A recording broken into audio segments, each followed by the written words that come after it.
इत्तेफाक सिर्फ तुम्हारे साथ नहीं होते सिंह, ऊपर वाले की बड़ी कृपा है मुझ पर। इस दफा एक इत्तेफाक मेरे साथ भी हुआ है। बाय गॉड, मजा आएगा।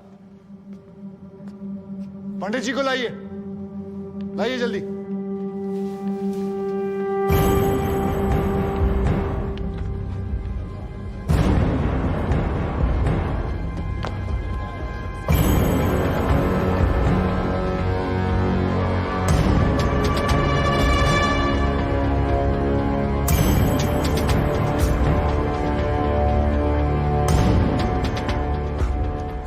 क्या मैं पूछ सकता हूं कि क्या हो रहा है इस कोर्ट में? और क्या आप बताने की जहमत करेंगे कि आप ऐसा होने क्यों दे रहे हैं? कौन है ये बाबा सर? इसका इस केस से क्या रिलेशन है सर? ना कोई एडवांस नोटिस है, ना अग्रिम सूचना है। क्या रेलेवेंस क्या है और आप इसे अलाउ कर रहे हैं? जनाब, इस विटनेस का नोटिस देता ना तो ये विटनेस यहां नहीं होता, किसी मुर्दा घर में गड़ा हुआ होता। इस आदमी को मैं पकड़ के नहीं लाया हूं, पुलिस वाले पकड़ के लाए हैं। और जनाब, इस विटनेस का इस केस के साथ डायरेक्ट कनेक्शन है। इंस्पेक्टर साहब, आपने अरेस्ट किया इसको? जनाब, ये वकील साहब एकदम सही कह रहे हैं। इस पंडित का इस केस से सीधा संबंध है। अगर संबंध नहीं हुआ ना, इंस्पेक्टर साहब, नौकरी खा जाऊंगा मैं आपकी। जानते हो ना ये बात? लेकिन जनाब, मैं बिल्कुल सही कह रहा हूं। ठीक है, मैं विटनेस को अलाउ करता हूं। No sir, I object sir, I object. Mathur साहब, मेरी बात सुन। देखो क्या है यार, 3 बजने वाले हैं, बाहर जाएंगे ना बस मिलेगी ना रिक्शा मिलने वाला है। 6 बजे तक तो वैसे ही बैठना हम लोगों को, तो तब तक करवा लेते हैं विटनेस। मतलब हो सकता है कि इसमें कुछ निकली है। हैं जी? चलिए जी, विटनेस बॉक्स में आ जाइए।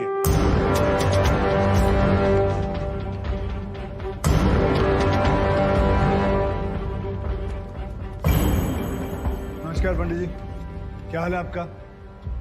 घरेलू कपड़े वपड़े टीका शीका लगा के पूरी तैयारी में आए हैं। भाई भट्ट साहब खड़े होइए। कोर्ट को बताइए कि इन पंडित जी का नाम क्या है? मोहम्मद इकबाल कादरी। हैं जी?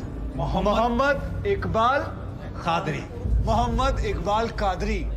इसको कहां से अरेस्ट कर लिया जी आपने? जनाब, मथुरा से 1 साल से वहां छुपा हुआ था साधु का भेष बनाकर। ये तो कमाल हो गया। जज साहब, इंस्पेक्टर महोदय झूठ बोल रहे हैं। हमारा नाम इकबाल कादरी नहीं है। हमारा नाम तो रामकृष्ण सारस्वत है। हम तो निरीह ब्राह्मण हैं, ब्रह्मचारी हैं। हाँ, जम्मू के रहने वाले हैं, उस वजह से भाषा में थोड़ी कश्मीरी झलक है, लेकिन हम वो नहीं है जो बताया जा रहा है। ये देखिए हमारा आधार कार्ड और voter ID card. Om Prakash ji, जरा लेके आओ उसे। लाओ जरा, फटाफट लेके आओ। जनाब, ये पंडित सरासर झूठ बोल रहा है। इसने पुलिस को खुद स्टेटमेंट दिया है जिसमें इसने खुद कहा कि ये इकबाल कादरी है। कंधे के ऊपर उत्तर प्रदेश पुलिस के 2 स्टार लगा रखे हैं। इतना मालूम नहीं है कि पुलिस को दी गई स्टेटमेंट कोर्ट में एडमिसेबल नहीं है। जनाब, ये इंसान एक ट्रेन्ड मिलिटेंट है। नकली आधार कार्ड बनाना कोई मुश्किल काम नहीं है, आप अच्छी तरह जानते हैं। और फहीम भट्ट भी इसको आइडेंटिफाई कर चुके हैं। सर, ये अपनी आइडेंटिटी छुपा रहा है। श्रीमान यहाँ आइडेंटिटी छुपा नहीं रहा है, अपनी आइडेंटिटी बता रहा है। कैसे बताएगा अपनी आइडेंटिटी? हम सब कैसे बताएंगे सर? आप सुंदरलाल त्रिपाठी हैं, मैं प्रबोध माथुर हूँ, ये पंडित जी हैं कानपुर वाले। कैसे पता पड़ेगा? किसी आधार कार्ड से, राशन कार्ड से या पासपोर्ट से। सबूत आपके सामने है सर, संदेह की कोई बात ही नहीं। और वैसे बता दूं सर, निवेदन कर रहा हूं, ये जो पंडित जी है ना, ये ऑलरेडी झूठा गवाह पेश कर चुके हैं। बार एसोसिएशन ने इनका लाइसेंस रद्द कर दिया। चंद घंटों के मेहमान है ये वकीलगिरी से सर, इनकी बात को सीरियसली नहीं लिया जाए। माथुर साहब, चंद घंटे तो है ना, लड़ लूं ना तब तक तो लड़ सकता हूं ना। जॉली साहब, ये देखो यार, कोर्ट में लड़ने वड़ने की बात मत करो आप। नहीं, माथुर साहब एकदम ठीक बोल रहे हैं। मुझे लगता है पुलिस से कोई गलती हो गई है। बाबा जी सॉरी, आप जा सकते हो। एक मिनट जॉली जी, आप वहीं रुके। एक मिनट सर, मैं आपसे हाथ जोड़ के विनती करता हूँ, मैं इससे कुछ सवालात करना चाहता हूँ। मैं बड़ी मुश्किल से इसको लेके आया हूँ। मैं एक मौका मुझे दे दीजिए। नहीं, आपने क्या कहा था? अभी ऑटो बस कुछ नहीं मिलने वाला। एक मौका। 1 मिनट आप चिल्लाना बंद करोगे जरा? 2 मिनट चुप रहोगे आप? गलती हो, 2 मिनट चुप रहो आप।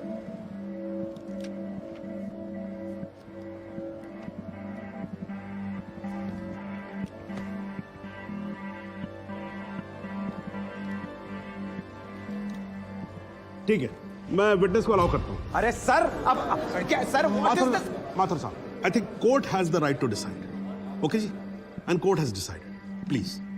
Thank you. Thank you, thank you.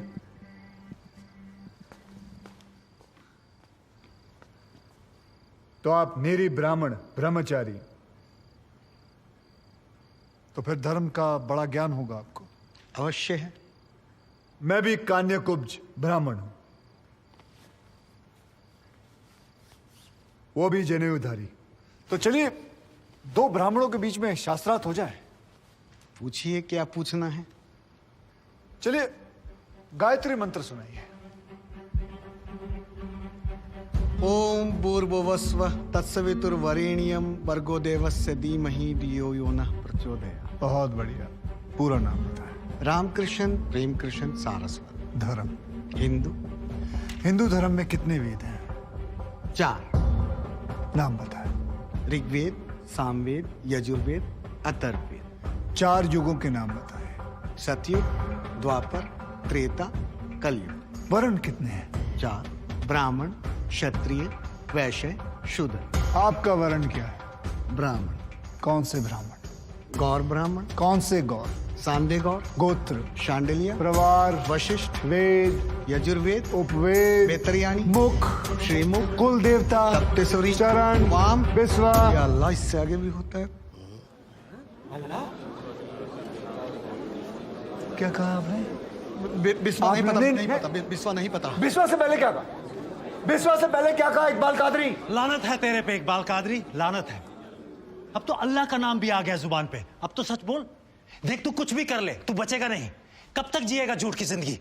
अस्तगफिरुल्लाह। वाइंते one pose क़यामत के 2 कुछ बुद्धि खुदाइश। मैं आईने वाला सिद्ध किया। खुदायचे उच्चारण कुछ गुनाहगार सोई कर फैसलन पोज क्या छू क्या चौपोज के छू ना परवायती करना मिला इंसाफ। खुदाए करे इंसाफ पन्नीस दरबार बस इंशाल्लाह। इकबाल कादरी, अगर मैं चाहता था तुम्हारा मेडिकल टेस्ट करवा के ये पता कर सकता तुम कितने बड़े पंडित हो, मगर मुझे तुम्हारी जुबान से सुनना था। कोर्ट को बताओ तुम्हारा असली नाम क्या है, बताओ।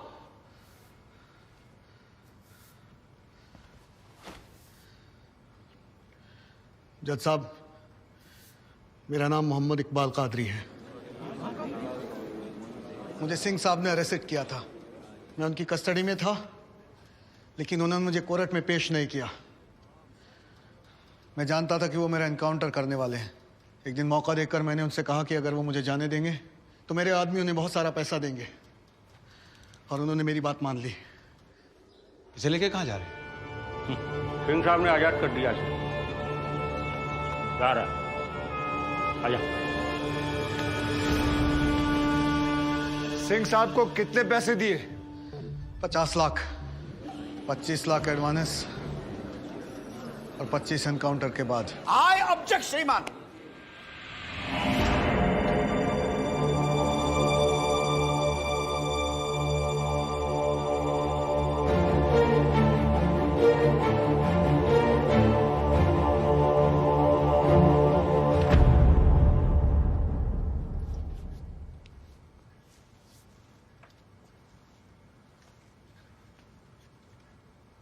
मुझे और कुछ नहीं कहना जनाब, मगर माथुर साहब की एक बात का जवाब जरूर देना चाहूंगा कि हमें सूर्यवीर सिंह चाहिए या फिर इकबाल कादरी। जनाब, हमें दोनों ही नहीं चाहिए। हमें ऐसे कादरी नहीं चाहिए जो बेगुनाह लोगों को मारना जिहाद समझते हैं, लेकिन हमें ऐसे सूर्यवीर सिंह भी नहीं चाहिए जो पैसों के लिए एक मिलिटेंट को छोड़ देते हैं और किसी बेकसूर की जान ले लेते हैं।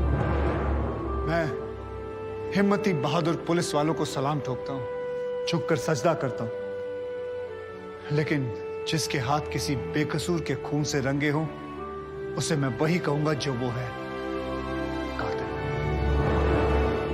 और ऐसे राक्षसों से बच के रहिएगा माथुर साहब। किसी ने 25-30 लाख ज्यादा दे दिए तो क्या पता अगला इत्तेफाक आपके साथ हो जाए।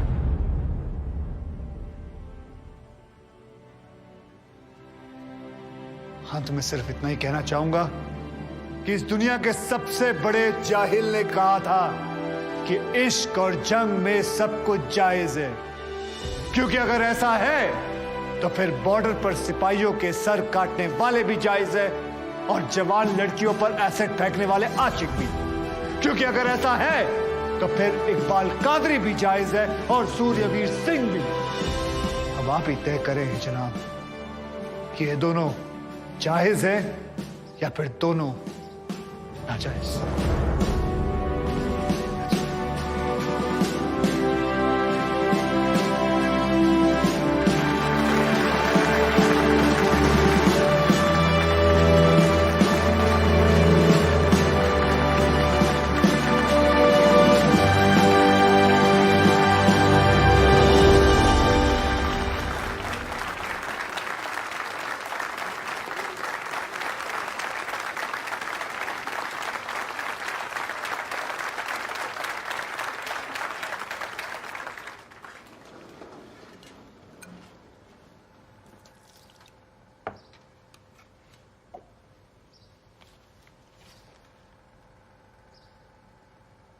सालों में एक बार कभी कोई ऐसा केस आता है जब इस कुर्सी पे बैठने का अफसोस नहीं होता है। नहीं तो जी मैं तो रोज ही कोर्ट आता हूं, बैठा रहता हूं कोर्ट के अंदर, घड़ी की तरफ देखता रहता हूं कि कब 6 बजे और कब मैं उठ के घर चला जाऊं। क्या करें जी, न्यायपालिका की हालत ही कुछ ऐसी है। ये देखो जी, ये अंधेरे बदबूदार कमरे जिन्हें कोर्ट कहा जाता है। भाई साहब, इसमें हम जैसे जजों का आने का मन नहीं करता। आम जनता की बात तो क्या करें। हाँ जी मात्र साहब, ठीक बोल रहा हूं ना मैं? ये मतलब 3 करोड़ से ज्यादा केसेस पेंडिंग है इस देश के अंदर, और कुल मिलाकर जज कितने? 21,000। यानी देखा जाए तो 1 लाख लोगों पर 1 जज। डेट पे डेट पड़ती रहती है। हाँ जी, लोग आते रहते हैं, हताश होकर घर जाते रहते हैं। लेकिन फिर भी आज भी हिंदुस्तान में जब कहीं 2 लोगों के बीच में झगड़ा होता है ना, कोई विवाद होता है, तो एक दूसरे से क्या कहते हुए पाए जाते हैं? I will see you in court. क्यों करते हैं भाई लोग ऐसा? हाँ जी, क्योंकि आज भी लोग भरोसा करते हैं, न्यायपालिका पे।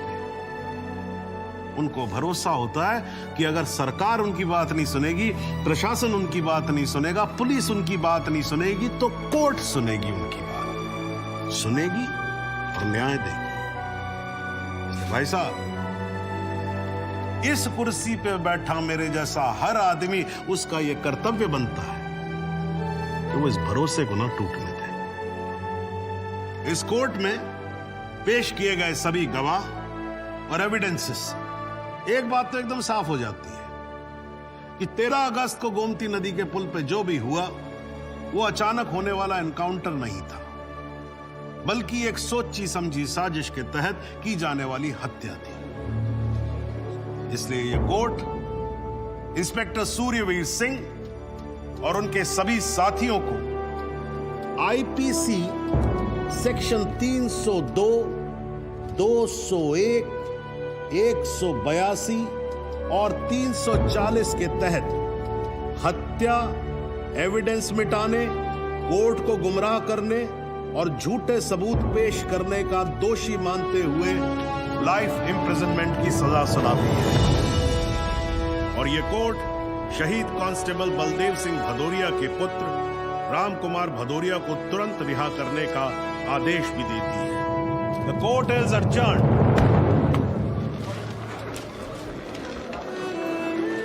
बहुत धन्यवाद। Thank you sir.